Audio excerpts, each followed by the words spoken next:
نحمده ونصلي على رسوله الكريم اما بعد بسم اللہ الرحمن الرحیم۔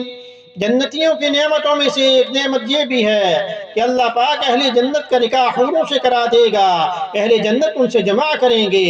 اللہ تعالیٰ کا سورۃ الطور میں آیت نمبر 20 میں ارشاد ہے وَزَوَّجْنَاهُمْ بِحُورٍ عِينٍ، اور ہم نے ان کے نکاح بڑی بڑی آنکھوں والی حوروں سے کر دیے ہیں۔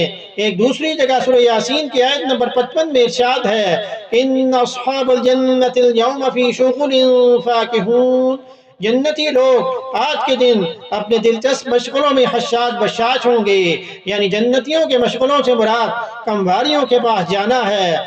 سورۃ الزخرف آیت نمبر 70 میں ارشاد باری تعالی ہے ادخلوا الجنت انتم وازواجکم تحبرون، تم اور تمہاری بیویاں جنت میں داخل ہو جاؤ۔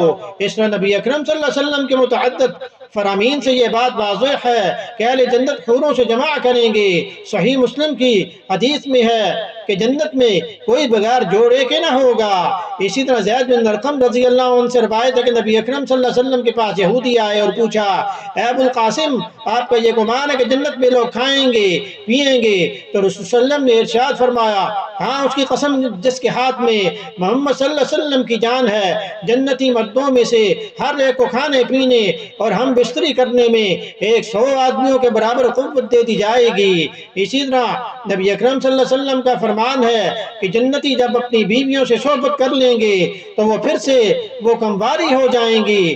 اسی طرح جامع ترمذی کی حدیث میں ہے حضرت انس رضی اللہ عنہ سے روایت ہے کہ نبی اکرم صلی اللہ علیہ وسلم نے فرمایا جنت میں مومن کو جماع کی اتنی طاقت دے دی جائے گی۔ عرض کیا گیا اللہ کے رسول صلی اللہ علیہ وسلم کیا وہ اس کی طاقت رکھے گا؟ آپ صلی اللہ علیہ وسلم نے فرمایا اسے 100 آدمی کی طاقت دے دی جائے گی۔ جامعہ ترمذی کی حدیث نمبر 2536 میں اس کو روایت کیا گیا ہے۔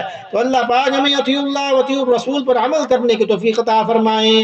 اللہ پاک ہمیں جنت الفردوس نصیب کریں۔ احادیث سننے کے بعد اسے شیئر بھی کریں تاکہ یہ آپ کے صدقہ جاریہ بن جائے۔